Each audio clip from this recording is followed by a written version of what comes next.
You're listening to Technically Learning with Jennifer Castro, and I'm your host, Jen Castro. Today's episode was recorded on April 8th, 2020, and published on April 13th, 2020. We are talking today with teacher Adam Smith about his triumphs and struggles with distance learning, both as a teacher and a parent. Welcome to my fourth episode of Technically Learning. We are continuing to see great quantities of distance teaching happening, and I want to acknowledge that this period in our lives as teachers is difficult, but I also want to put out there that distance teaching is teaching and we need to adjust for the time being. We will eventually be back in our classrooms, maybe not when we want to, but eventually. And that's the reason for this podcast, to discuss all of the crazy changes that have happened for teachers and to have a conversation about distance learning and to learn from one another through our successes and our trials. Today I'm here with teacher Adam Smith. He teaches PE at Frank E. Brigham Academy to approximately 540 students from grades K through 5. He has a bachelor's in elementary education and a master's in reading K through 12. He is certified in PE education as well as ESE. This is his 20th year of teaching. The first 19 years were as a fourth grade teacher at Frank E. Brigham Academy also. In full disclosure, Adam is my baby brother, so you might notice some good-natured teasing today, and there is a strong possibility that I will call him Andrew and not Adam. Thanks for talking with me today, Adam. Hey, listen, where's the theme music? I want a grand intro there. It's going to be under you. Never mind. It's okay. It'll be there. Thanks for inviting me. Yeah.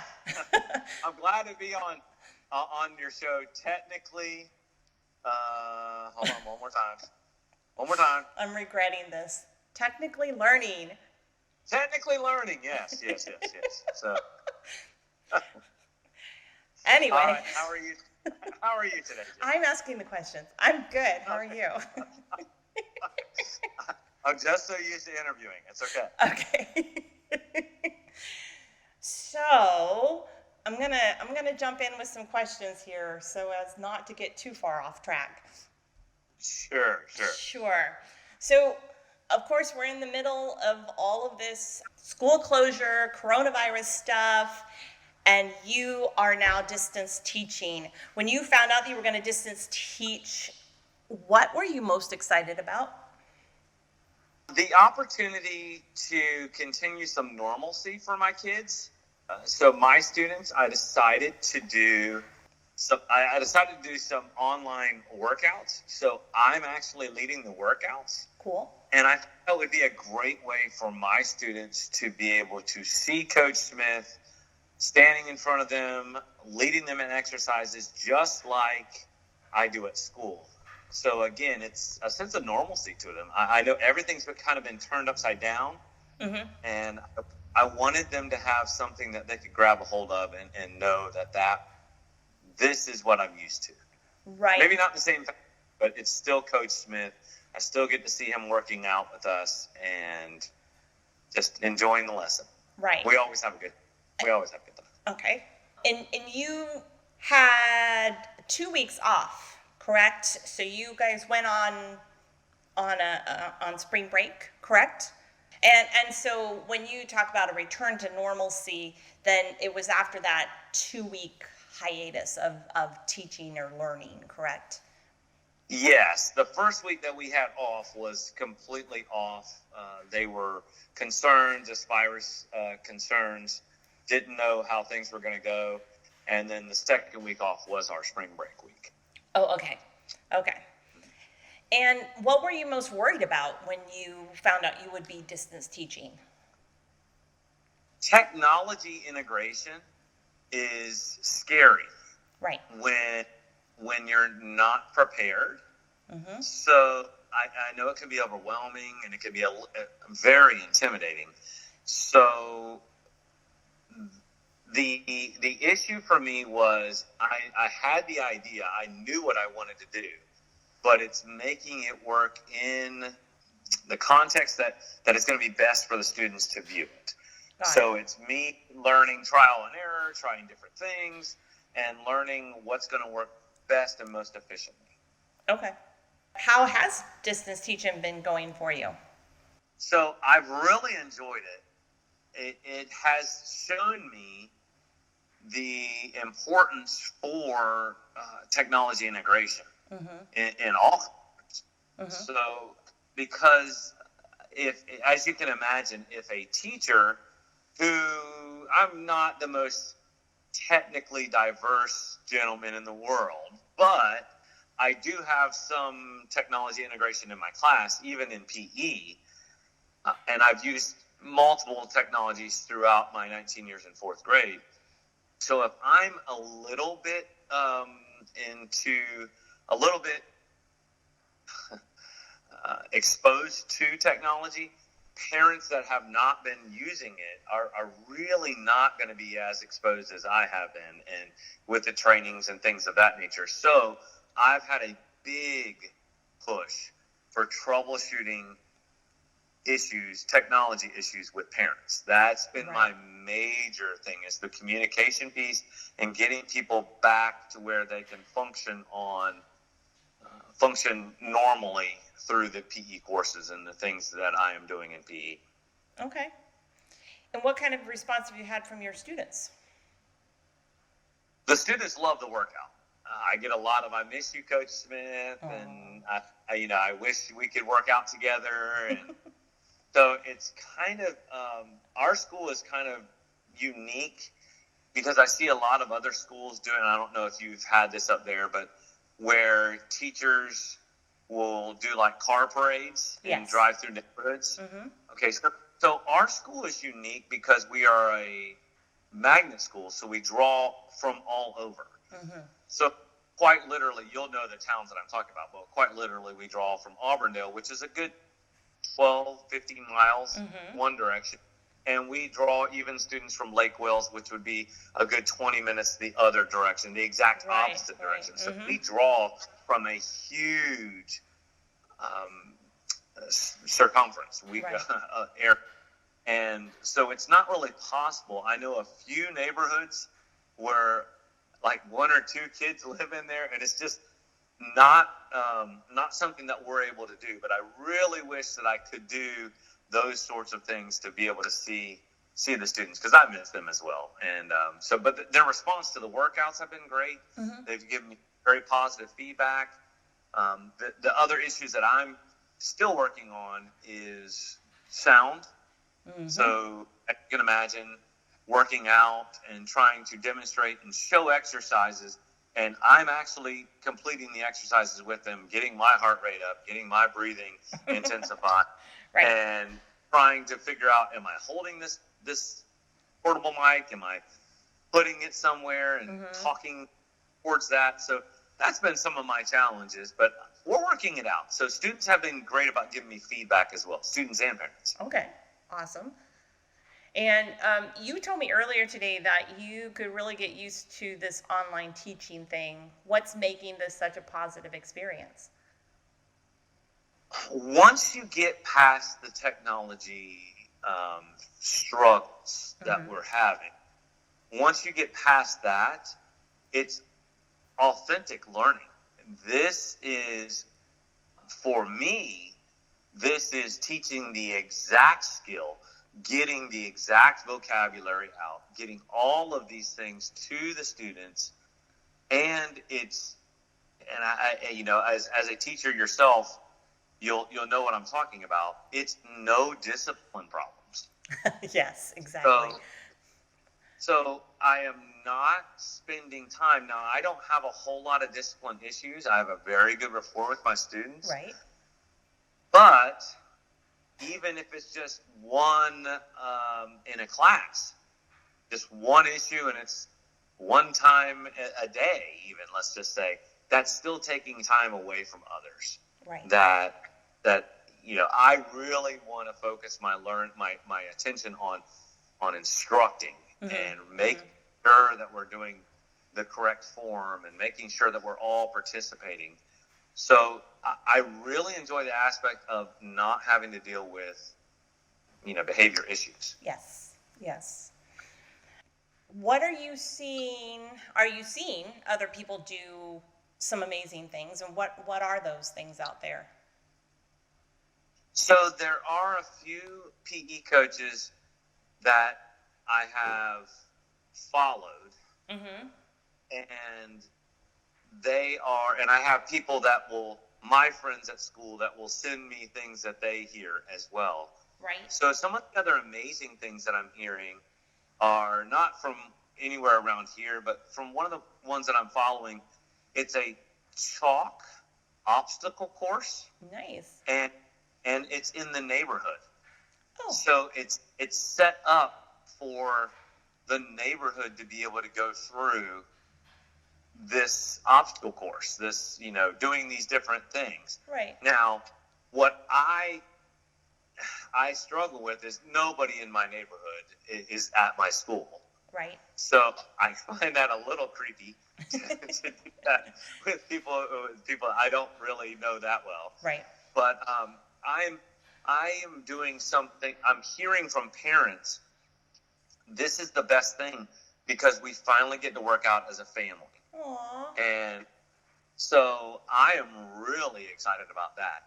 I've had a lot of parents tell me this year, because my PE instruction style Mm-hmm. is so vastly different from the PE coach that we had for the last 17 years. Mm-hmm. So I have parents already on board with the physical nature of putting the physical back in physical education and getting the students moving and working out and wanting to succeed. And I've had a lot of good response from August, and now I'm getting great feedback from parents saying, this is really bonding us. We are really having a good family time. Of course, a couple are saying, I don't know why I signed up for this.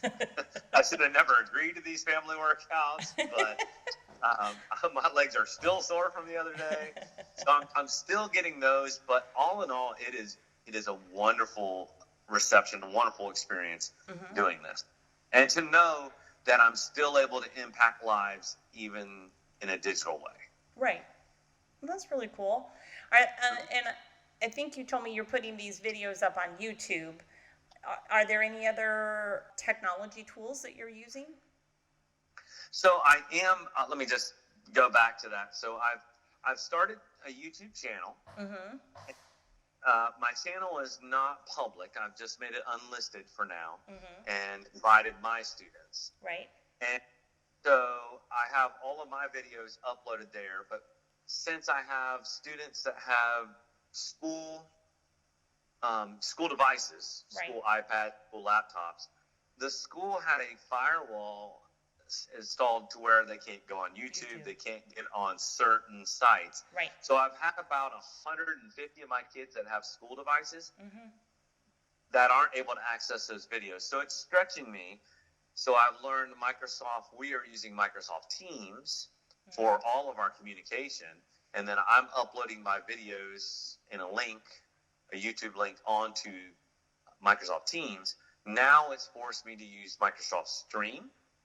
Okay. So I'm learning Stream and uploading my videos via Stream, and then I'm able to push that out and make tabs basically on each teacher's home screen, each teacher's home unit where they will go. Okay. So there is an official tab up there with the standard ones like file and all of that stuff. Mm-hmm. There's also a tab that says Coach Smith's workouts. So they can access now. Students that haven't had access the past week, they now have access to my videos. Starting today was the start date. So Okay. I'm really excited about it. Okay. Okay. And just a technical question. You said something about a microphone. Are you just recording with your phone or with a camera, or what types of devices are you using? So basically, this has been something I've been struggling with, and this is actually a question I could throw back to you because what I've been doing is using my laptop, my school issued laptop, Mm-hmm. and just using the camera feature to record the video. Mm-hmm. One of the issues, I know you didn't ask me this, but one of the issues I ran into was recording my YouTube videos recording the video and then uploading it to YouTube. It was not going. So one of the struggles that I had was I had to research Google and learn that I had to verify my account to make a Yes. video over 15 minutes. Yep. And then I also had to be verified to do a live stream, which I'm not really there yet. I don't want to do a live stream video, Right. but I'm using my laptop to record the videos right now, and then I save them to my desktop or a little folder on my desktop, and I'm able to upload those, like I said, seamlessly into both YouTube Studio and into Microsoft Stream. Okay. Cool. Now, considering the length of my videos, it processes. It takes a while. It takes about 20 minutes, and I make 2 videos a day, 4 days a week. So I make a primary video and an intermediate video, and that's uploading it, like I said, into 2 different platforms. Right. So I'm not sure if I've had people tell me, well, of course you can use that. You can use your phone or whatever. Right. My issue with the laptop is the microphone is not all that loud. So I was finding myself kneeling in front of my computer, like between every rep, which is every round, which is okay. I'm not opposed to that, because it gave me a chance to catch my breath too. but I talked to my network manager, and he was able to give me one of his microphones from his studio, an Icicle type microphone, and so I'm able to wear that. But again, when I'm jostling, when I'm running in place or doing jumping jacks, it's not the kind of thing I want hooked to my shirt. You'll have sound issues, yeah. So I did end up with my really technical skills, duct taping a hook to my whiteboard that I carry out there, so I can just easily. I don't want to drill a hole in it or anything, so I can just easily hook it onto my whiteboard, and I can talk into my microphone, and it's relatively close to me. The sound was a lot better today. I didn't get any negative feedback on that, so that was really good. I'm encouraged. Good. But if you want to suggest something, wonderful sister, go right ahead. No, because this technical learning. Technical learning. I really want to learn. It's not technical learning. It's not technology learning. It's technically learning. Like, we're having fun, but we're technically learning, kind of thing. Get it? I want to technically learn about technology. Okay. You can technically teach me that. I don't know that there's a real solution for it, except to have, a boom mic, and you're not going to have a boom mic in your backyard or wherever you're doing your workouts. So it's not. I mean, I could rig it from one of the TVs if you'd like me to, but Yeah. Well, I'd like to see the video if you do that. I'll make sure. You're just always going to have those issues when you're moving around, even with a mic that clips onto your shirt or something like that. It's just going to be an issue. So unless you're sitting still, like they are in a recording studio, then you're going to have issues. So I don't know that there's a real solution to that. And the 10 people that might listen to this podcast, I don't know that they would have solutions either. Any person listening to this, technically learn me. It's okay. Technically educate me. I'm still trying to keep the title. You can contact me on Instagram at technically_learning, and I'll get that information to my brother. Perfect. Thank you for that plug. And follow me at technically_learning on Instagram. Okay. There you go. What suggestions or tips do you have for teachers who are struggling with distance learning? Okay. Well, this is a trick question for me, because I'm an educator and a parent of a child who is digitally learning. So distance learning. So this is one of those where I kind of walk a fine line. What we've been told from administration through our county representative is that we need to have grace, we need to have patience, and we need to be as understanding as possible. Okay. So as an educator, I feel like taking those principles is a fantastic thing. As a parent, I feel the same way because I'm having to do that with my daughter. Right. I have to understand all the platforms. Now, our school in particular, the principal gave us freedom of choice, so we may use whatever digital means we prefer Right. to put out our information.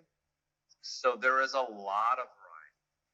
Our music teachers using Quaver, our art teachers using something else. Right. It's the Google Classroom is being used by her classroom teacher, which all of those things I've been exposed to, but never as in this capacity. So I think that it's taking things slow. Right. Now I'm the type of person where I like to jump in and I like to make a huge splash right away. This is who I am at my core. Okay. I want to blow you away with that the initial response, the initial time that we meet. I want it to be awesome and perfect, and I really work on that. But as someone who's just tried to do this and struggled, I understand that there is productive struggle as well. So I've had lots of teachers who have said, keep it simple at the beginning. So as you're integrating this distance learning, do not overwhelm students because they will be overwhelmed, which will overwhelm you as well. Right. So keep things simple and then slowly add. Okay. So it's one of those things where I really feel like that is an important thing for everyone to know. Right. With this distance learning is we're all learning how to do distance learning. This is it's different for everybody, but as a parent, Pat, I don't want 15 assignments coming home for my daughter to do. I don't care how great they are. Right. Because every child is different. So the 15 assignments may take the one or two kids in your class 3 hours, and it might take someone else 8 to 10. So just starting simple and then gradually adding on. And so what we've done, what I've seen as a parent is a lot of the teachers at the school where my daughter attends, is they started out kind of strong, and then week 2 now they have backed off. They started out and they realized maybe this is a little much, and so they backed off, and we've been able to catch up. Okay, good. The thing, educator, I would say, is the tip that I would give is don't be afraid to take a chance. That was really what I had to learn. If somebody gave me a suggestion, I listened to them. If they were knowledgeable enough to and had the time, right? Hey, can you teach me this? Right. And it's taking a risk. I don't mind taking a risk and looking like an idiot if it all falls through. Case in point, I had a teacher. I had so many parents, quite literally, I had 180 text messages the other day. I'm using the Remind app, right, which is a great way to communicate with my parents, and I've had that since the beginning of the school year. It was it was a requirement, but not everybody signed up. So I have about 400 out of the 540 that are signed up to it. And my Remind messages, I had so many parents just so overwhelmed. And so I was trying to help them and troubleshoot. And after about 10 single sessions of trying to troubleshoot with one, with this parent, and then it was this parent, and I'm seeing they all have the same problem. They don't even know how to log into the initial platform to get to any of these things. So I had the epiphany. I said, well, let me lead a Zoom meeting. Right. And one of my friends who's very technically savvy, I called her, I asked her opinion. She said, great, but if you do this for 540, or, you open it up to 400 parents or 540 parents, you're going to be overwhelmed with questions. Right. She said, why don't you just take a Zoom meeting and just record yourself? That way you can share your screen, you can get the link at the end, and you can share that out on Remind, and there you go. You've reached everybody, and they've gotten the same tutorial video. Yes. So I did that, and did it, and I checked with my wife because I sent it to her first on Remind, and she got it. And so I watched the first, 2 minutes, and I was like, yes, this worked. So I pushed it out to all 400 parents. And within about 15 minutes, I started getting the same reply back. Coach Smith, thank you so much for this video. Aww. Not sure if you've heard this yet, but when you went to share your screen, your entire screen went black, and we could just see your little face up in the corner. Oh, no. We could still hear you talking, but when you shared it, we couldn't see anything that you shared. And I quite literally got about 165 texts back with that same, pretty much the same message. And it was like a little knife. It was like a little nail to my heart every time. Yes. I was like, ah. Yeah. It's kind of like when you send a notice out to all the parents and then realize that, you put the wrong date, or you put and you get all those responses back. So did you redo the video? Not yet. I'm in the process of, well, here's the thing. The reason I'm saying not yet is I do a video. I send videos out Sunday through, I make a video on Sunday for Monday. Okay. Monday for two, I stay a day ahead.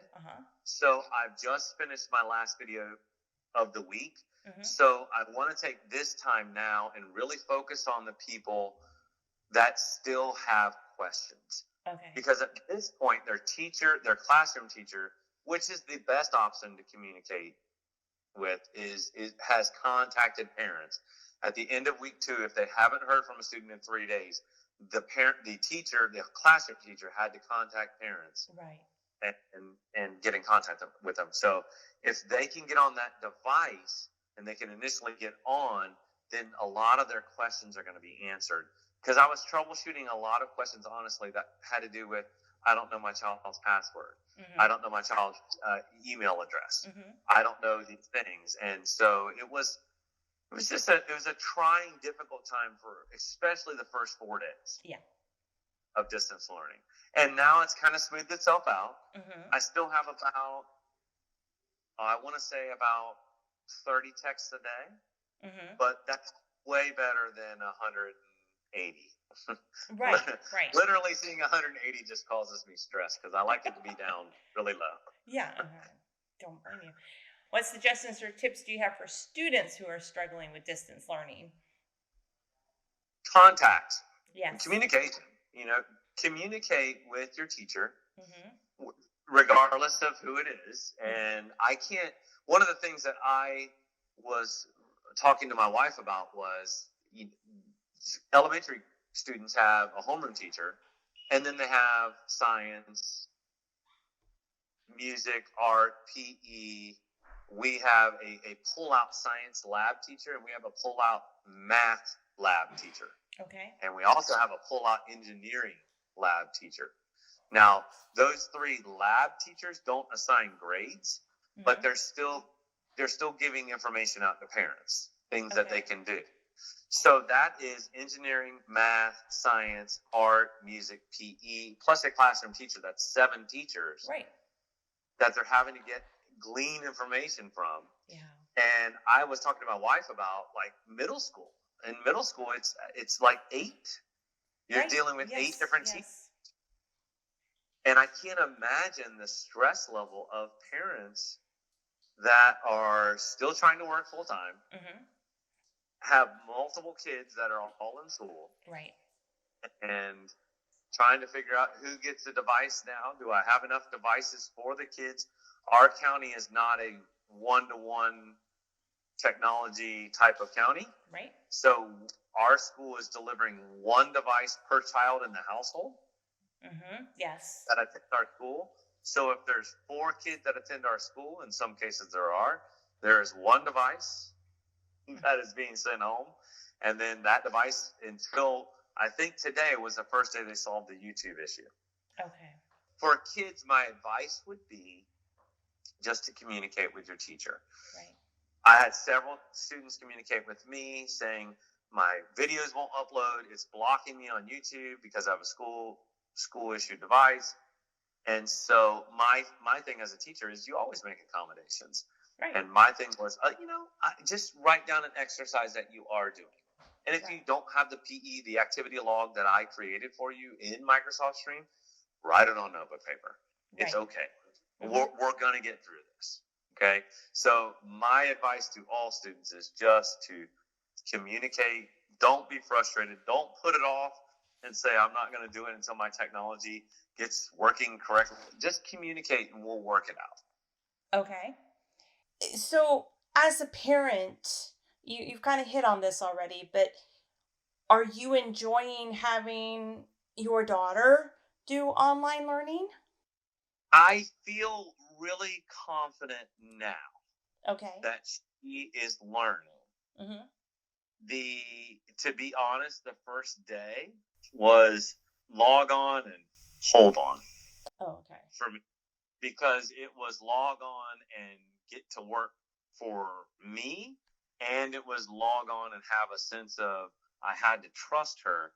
Okay, you know what you're doing. Are you getting there? So the first couple days were very stressful in that regard. Mm-hmm. Now that I know, and again, it's learning her platform. I had to learn a completely different platform that her classroom teacher is using. But I got a tutorial on that just this afternoon, and I was able to walk through it, and now I feel 1,000 times better. Good. Kaylin, maybe not so much, because my daughter is now being held accountable like she has never been held before. But she is being held accountable, and she knows that we're on top of it. But in a good way, I let her know, this is what your teacher has done, and it's here. Now, we're paper copy type of people. We are, my daughter and I are very much list oriented. So we like to make our lists. We got that from my dad, your dad. We make our lists. So what we came up with was a plan each week to start the week by writing down everything or printing the page, and that way we can check off the things as she completes it. So I can know exactly, she can know exactly what we need to do. And a lot of these assignments, there's no due date. Right. So as you can imagine, for my daughter, yes, I know, that might not be a great thing for her. Right. So I went in today and gave her some due dates on some assignments. So there were like 5 assignments that we still need to get done. Now I want to be proactive. There was only 2 that need to be done like today, and then there were some that are due date. There's a due date on Friday. There's a due date in 3 weeks. Right. So those were the things that I was able to show her. Okay, we'll start this, but by this day, I want you to be halfway done with this project. I want you to come show me. This will be your responsibility. So I think it's great once you get into the routine. I think it's going to be great for Kaylin. She seems to enjoy it because it gives her a little sense of ownership in her learning, and her pace too, which I think is important. We're really big on choice, and having that in our school, it's a big thing. We've just become an IB school this past year. And that is one of the key things is freedom of choice, keeping that freedom of choice alive for students. So she has the choice of when she wants to do these activities. My daughter is not usually a morning person, but now she's asking, can I get up at X amount of time? And can I spend this much time? And so I'm seeing the wheels going, and this is a good thing for her. Right. I think this is going to be really beneficial for her moving forward, especially as, hopefully college one day, but especially in high school and learning beyond. Right. That's funny because she would do the same thing when she was here. Aunt Jen, I'm going to get up at 8:30 and I'm going to make sure that I do this, this, and this before we play games or before we watch movies. So yes, it's cute. Yes, and she is very into that. So it's finding the right motivation with any student. But I find that with your own child, you're really having to learn, okay, what drives her, what pushes her, what inspires her to keep doing her work well. Right. And she's found it, thankfully. I mean, it took some time today, but we got it. And so we've got a good head of steam going forward, and I could absolutely see her continuing distance learning going forward. So I Right. could easily see her doing online classes. Sure. I've enjoyed this process with her. Through the struggle has come great success on this, and I'm Awesome. glad she's becoming more independent with her learning. Right. Good. Okay, final question. During this time of social distancing, how are you keeping yourself mentally and physically well? Well, I do a workout. I do two 30-minute workouts every day, Mhm. one for prime, one for intermediate. And I'm keeping the kids and I active. My son has learned to ride his bike.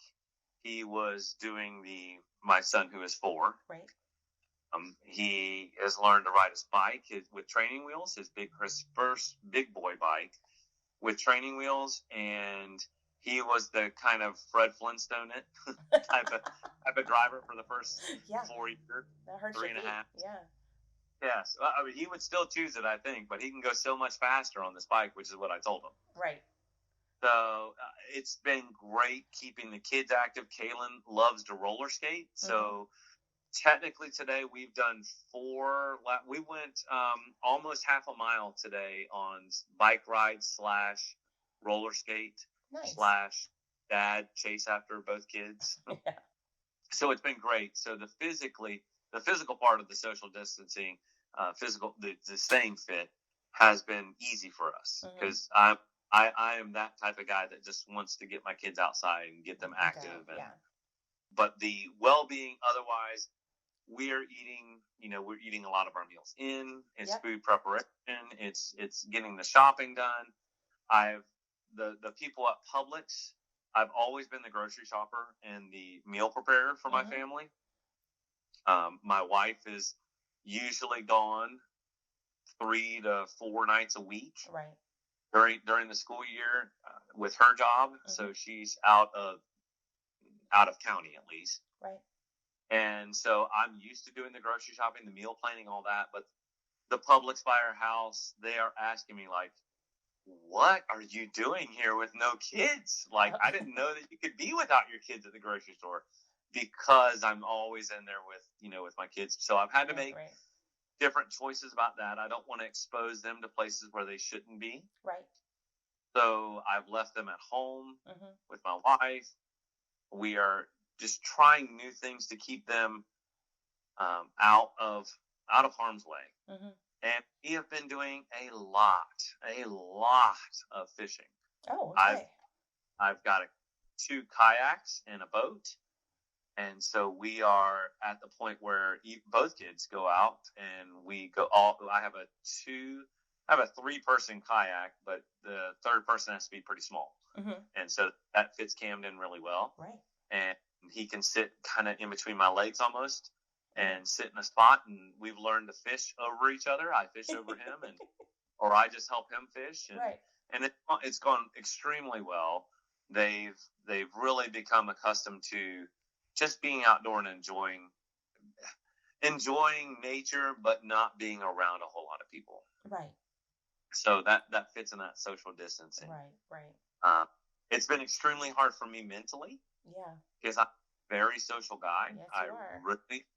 I thrive off people interactions.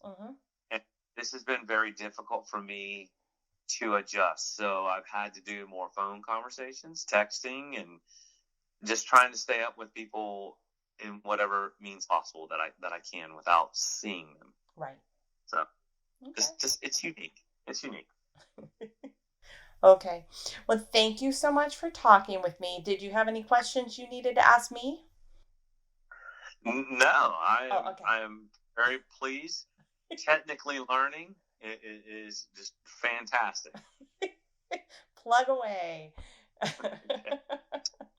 And I'm going to follow you on Instagram, technically underscore learning. Keep going. Keep going.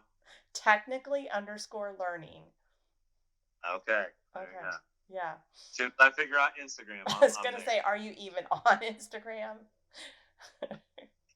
It's not that hard. As soon as I figure it out, technically, I'm going to I'm gonna get there. Okay. Okay. Well, I love you and thank you for being on my podcast. I'm sure our parents will love this. Thank you for having me on. Okay. Good night. Love you too. Thanks for listening to Technically Learning with Jennifer Castro. I'm Jen Castro, and I've been an educator for over 18 years, and I've taught so many subjects, but it always comes back to technology. I love it, I integrate it, and I want to share your stories of your triumphs and struggles with it. You can follow me on Instagram at technically_learning or on Twitter at JenCastro222. Our music for this episode was Sunrise Drive by South London Hi-Fi.